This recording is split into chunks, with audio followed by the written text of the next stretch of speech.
Hi friends, അപ്പോൾ ഇന്ന് daily വ്ളോഗിൻ്റെ 15ാമത്തെ ദിവസമാണ് കേട്ടോ. അപ്പോൾ ഇന്ന് ജൂൺ 27 കൂടിയാണ്. അപ്പോൾ ഇന്ന് ഒരു പ്രത്യേകതയുണ്ട്. എൻ്റെ വീഡിയോ കാണുന്നവർക്ക് എല്ലാവർക്കും അറിയായിരിക്കും, കാണാത്തവരുണ്ടെങ്കിൽ എൻ്റെ ഡെയിലി വ്ളോഗ് 14ാമത്തെ ഡെയിലി വ്ളോഗ് എല്ലാവരും എടുത്ത് കാണുക. ഇന്ന് എനിക്ക് ലൈസൻസിൻ്റെ ഡേറ്റ് ആണ് കേട്ടോ. അപ്പോൾ ഞാൻ നമ്മുടെ കാറ് ഞാൻ തന്നെ ഓടിച്ചുകൊണ്ട് പോകാമെന്നുള്ള തീരുമാനത്തിൽ ഞാനാണ് കേട്ടോ കാർ ഓടിക്കുന്നത്. എന്തൊരു വിശ്വാസത്തിലാണ് എൻ്റെ നമ്മളെ കാറ് തന്നതെന്ന് എനിക്കറിഞ്ഞൂടാ. നമ്മളെ കാറെന്ന് പറഞ്ഞാൽ ഇവിടെ എൻ്റെ ചേട്ടനൊക്കെ ചാവും. അതായത് കാറ് പൊന്നി കണക്കാണ് വെച്ചാണ്. അതിൽ എന്തെങ്കിലും പറ്റിക്കഴിഞ്ഞാൽ എന്നെ കൊല്ലും. ഇവിടെ നിന്ന് പോയപ്പോഴേ എൻ്റെ അടുത്ത് പറഞ്ഞിട്ടാണോ കാരണം അത് പറ്റരുത്, ഇതാണ് നീ ഓട്ടിക്കണം, സൂക്ഷിച്ച് ഓട്ടിക്കണം. ഇത്രയും നിർബന്ധത്തോടു കൂടിയാണ് ഞാൻ എന്താ വണ്ടി ഓട്ടിക്കുന്നത്. എനിക്ക് അതിൻ്റെ പേടിയുണ്ട്. പക്ഷേ ഞാൻ ഇന്ന് ഒരു 5:30 ഉറക്കം എണീച്ചായിരുന്നു കേട്ടോ. കാരണം 6:45 അവിടെ എത്തണം.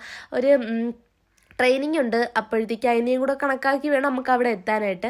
കഷ്ടകാലത്തിന് പോകുന്ന വഴിക്കാണ് ഈ ടയറിൻ്റെ കാറ്റ് ഫുള്ള് പോയിട്ട് ടയർ ചമ്മി കണക്കായി പോയിട്ടോ. അപ്പോൾ ലാസ്റ്റ് ഞാൻ അവിടെ നിന്ന് കുറച്ചും കൂടി ഉള്ളു, ഞാൻ നടന്ന് പോയിക്കോളാം. ചേട്ടൻ്റെ അവിടെ നമ്മളെ വീടിൻ്റെ അടുത്ത് ചേട്ടനും കൂടി വന്നിട്ടുണ്ടായിരുന്നു കേട്ടോ.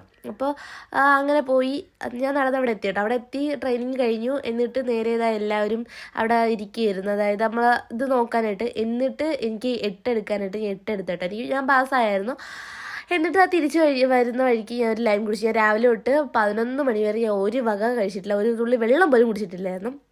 തിരിച്ചു വരുന്ന വഴിക്ക് ഞാൻ തന്നെ ഓടിച്ചത്. നല്ല മഴയായിരുന്നു. പകുതി പിന്നെ ചേട്ടൻ വീട്ടിൽ കാർ കൊണ്ടിടാന്നൊക്കെ പറഞ്ഞ് ഞാൻ വന്നോണ്ടേ കയറുതാ കിടന്ന്. എനിക്ക് ഒരു ബോധം, എനിക്ക് ഒട്ടും പനിയിരുന്ന് ഞാൻ ഒരു ഡോളോ തലേ ദിവസം രാത്രി കഴിച്ചതുകൊണ്ട് വലിയ പ്രശ്നമില്ലായിരുന്നു. എന്നാലും ഞാൻ വിക്സൊക്കെ മണപ്പിച്ച് ഞാൻ കിടന്ന് നല്ലൊരു ഉറക്കമാണ്. എൻ്റെ മനസ്സിൽ ഞാൻ പറഞ്ഞു, ഈശ്വര, അതായത് കാറിൻ്റെയും ബൈക്കിൻ്റെയാണ് എനിക്ക് കിട്ടണേ, ഞാൻ പാസ്സാവണേ. അതായത് വൈകിട്ട് 5 മണിക്കേ അറിയത്തുള്ളൂ അതിൻ്റെ ഇത്. അപ്പം അതിൻ്റെ ഇതിൽ ഞാൻ കിടന്ന് ഒരു നല്ല ഉറക്കം, അതായത് എനിക്ക് ഒട്ടും ക്ഷീണം കാരണം ഞാൻ നല്ലൊരു ഉറക്കം ഉറങ്ങി എനിക്കതെന്നുള്ള ഒരു പ്ലാനിലൊക്കെ കിടന്നായിരുന്നു കേട്ടോ.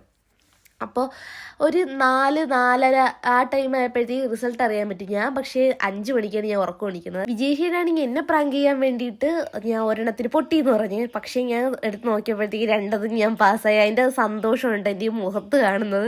സത്യം പറഞ്ഞു കഴിഞ്ഞാൽ സന്തോഷം എങ്ങനെ പറഞ്ഞ് അറിയിക്കണം എനിക്ക് അറിഞ്ഞൂട. അത്രയും സന്തോഷം ഉണ്ടായിരുന്നു. 2 എനിക്ക് കിട്ടി. കാറിനും കിട്ടി, ബൈക്കിന് എനിക്ക് ഒരു പ്രതീക്ഷയില്ലായിരുന്നു, അതിനും കിട്ടി. അപ്പോൾ തന്നെ ഞാൻ പിന്നെ പോയി കുളിച്ച് റെഡിയായി വന്നിട്ട് അപ്പോൾ ചേട്ടൻ പറഞ്ഞു ഹോട്ട്സ്റ്റാറിൽ OTT ഇറങ്ങി ഗുരുവായൂർ അമ്പലനടയിൽ, പിന്നെ അത് കാണാമെന്ന് വിചാരിച്ചു.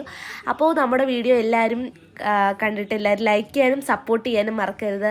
അപ്പോൾ നിങ്ങളാരും വലുതായിട്ട് കമൻറ്റൊന്നും ചെയ്യുന്നില്ല. അപ്പോൾ എന്തെങ്കിലും ഉണ്ടെങ്കിൽ എന്തെങ്കിലും കാര്യം ചെയ്യണം, പ്രത്യേകിച്ച് ചെയ്യണമെങ്കിൽ നിങ്ങളതും കൂടി പറയാം കേട്ടോ. അപ്പോൾ ഇത്രയേ ഉള്ളൂ.